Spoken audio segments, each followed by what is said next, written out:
Bismillahirrahmanirrahim. In the name of Allah, the most gracious, the most merciful. Good morning, respected chairperson, all the organizers of this conference, honorable guests, distinguished researchers, and all the audience. I welcome you all to International Brain and Biomedicines Conference in 2026. My name is Sahar Gul, a gold medalist in MSc Zoology from Gumal University and an MPhil scholar from University of Agriculture, DI Khan. It is an honor for me to present my research work here. My research work in MPhil was comparative evaluation of anti-diabetic, antioxidant and antibacterial potential of agaricus leukocytes and Pleurotus ostreatus mushrooms and their implications for metabolic and oxidative stress related disorders. Specifically for this conference, I will try to align my work with the objectives of this conference and will try to tell about the societal, about the health, about the body impacts of these disorders, and also how AI can be used in enhancing the role of mushrooms in managing these disorders. As per diabetes mellitus, we know that diabetes is a metabolic disorder which is characterized by high hyperglycemia, chronic hyperglycemia. And according to International Diabetes Federation, about 537 million adults are affected globally because of diabetes. And in Pakistan, it is 26.3% adults which are affected of diabetes. Diabetes has certain complications associated to it like neuropathy, retinopathy, nephropathy, and it is all because of the oxidative stress which occurs in diabetes. As you know that people with diabetes have their eyes affected, they have their kidneys affected, they have their brain affected because of this disorder. The traditional therapies are there like insulin, metformin, but they have certain limitations, they have certain side effects, cost and accessibility problems are there. So there is a need for alternatives, such alternatives which will be multi-target and which will manage diabetes, and not only diabetes but also the antimicrobial resistance. As in Pakistan, we know that we have about 60% of the antibiotics which are not as functional as they should be because of the antimicrobial resistance developed against them. So we are in need of certain alternatives, and these alternatives, and for these alternatives we look into the nature's pharmacy, and mushrooms are there. For the brain impacts of the oxidative stress of the certain disorders like diabetes and antimicrobial resistance, we know that as I talked about that diabetes in diabetes free radicals increase in our body, and these free radicals result in neurodegenerative diseases like people suffer from Alzheimer's along with diabetes. Also, diabetes is linked with cognitive decline, with memory impairment.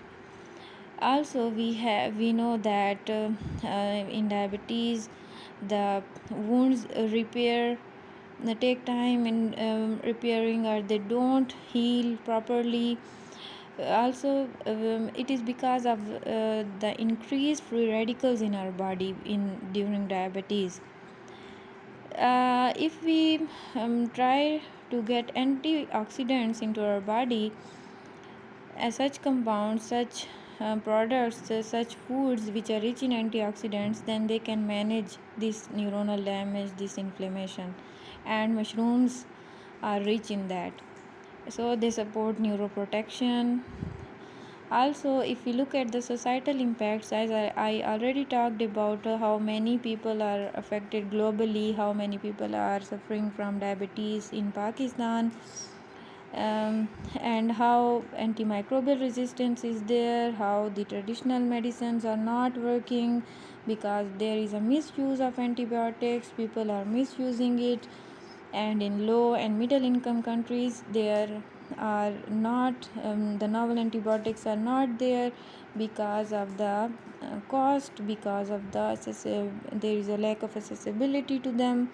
So therefore we need certain natural and certain affordable alternatives like mushrooms, which will be sustainable and which will be nutraceutical resource.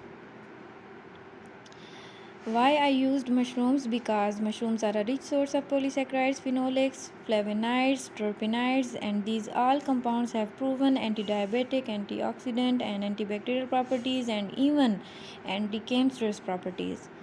My focus was on two species, as I talked about: Leucoagaricus leucothides, white mushroom, and Pleurotus austratus or oyster mushroom.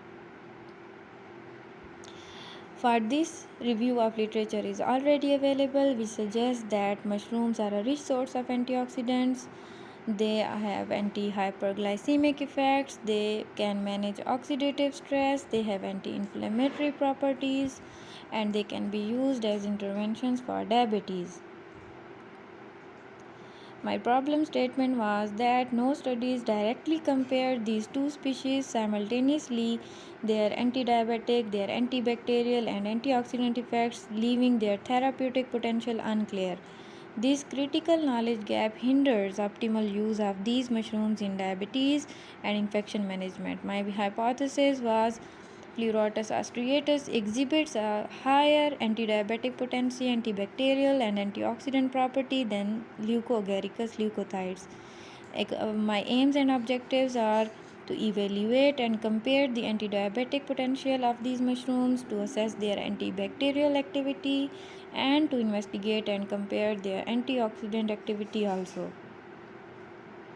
Methodology which I used was I collected mushrooms, I prepared their extract, I then performed the antibacterial activity using this diffusion method, anti-diabetic activity using alpha amylase inhibition, and antioxidant activity using DPPH assay.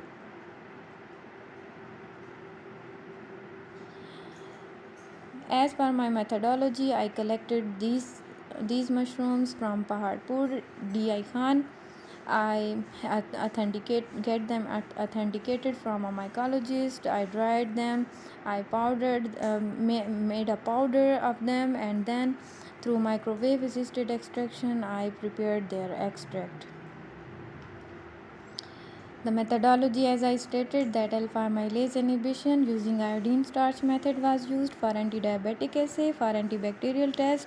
This diffusion method, for antioxidant activity, DPPH radical scavenging was used, and then a statistical analysis was done. These are my results, which show that the Pleurotus austratus showed a greater alpha amylase inhibition. It inhibited alpha amylase activity more as compared to Leucoagaricus leucothides. As for the antioxidant activity, the ascorbic acid, which was used as a standard antioxidant, showed the best results. Then came the Pleurotus austratus, and then the Leucoagaricus leucothides, which showed middle activity. These results are shown here. As you can see that ascorbic acid has a best antioxidant activity, Pleurotus austratus has medium, and then Leucoagaricus leucothides. As for the antibacterial activity, I used 3 strains of bacteria, S. aureus, gram-positive bacteria, against which both of the mushroom species showed very good results and larger inhibition zones as compared to these mushroom species against Escherichia coli and P. aeruginosa. It may be probably due to the cell wall structure. There is a literature gap. If someone wants, they can dig into that. So for discussion, we know that Pleuratus astratus and Leucogericus leucothides have showed greater alpha amylase inhibition, but stronger inhibition was showed by Pleuratus astratus. It is because it is rich in flavonoids, it is rich in phenolic compounds, and these compounds inhibit alpha amylase activity. Also, the antioxidant activity of both extracts was there, but Pleuratus astratus showed greater because it is rich in phenolic contents. Moreover, antibacterial activity against S. aureus was greater as compared to Escherichia coli and P. pseudomonas aeruginosa, and it is also due to uh, um, the presence of antibacterial compounds, glucans, phenols, etc. Then we have the conclusion, as we stated in our hypothesis that Pleuratus astratus showed greater activity, so our hypothesis was proven true, that it has greater activity, it has significant anti-diabetic, antioxidant and antimicrobial activity, and it is due to those compounds which are present in mushrooms like phenols, like polypeptides, like we have the glucans, these compounds, and these are effective at managing diabetes, infections and oxidative stress. For the use of AI, we can use AI in isolation and identification of bioactive compounds from mushrooms. We can use it for in vivo validation, for dosage optimization, and machine learning models of AI can predict anti-diabetic and antimicrobial activity of bioactive compounds. They can also stimulate greater interaction between mushroom compounds and enzymes like alpha amylase. And these compounds, if they have a greater interaction, they will show a greater alpha amylase inhibition activity. Then we will they can also, AI models can also be used for in silico testing before we go for in vitro validation. Moreover, novel compounds from medicinal mushrooms can be isolated faster because of this, and also AI can be used for anti-cancerous, anti-diabetic compounds for their discovery, and it can screen bioactive molecules faster than lab testing, because in lab testing we will have to look at certain we will have limited chances for looking into compounds, for looking into their bioactivities, but for if we develop certain AI models, then we will have greater chances to dig into those compounds which have therapeutic potential for these disorders. And also, AI models can analyze mushroom metabolites, which will be used for against Escherichia coli, against certain specific bacteria before we can conduct lab experiments. I mean that there is no need for conducting lab experiments if we have certain models of AI in our hand. At last, I will thank you all for your kind attention. I look forward to your questions and valuable insights.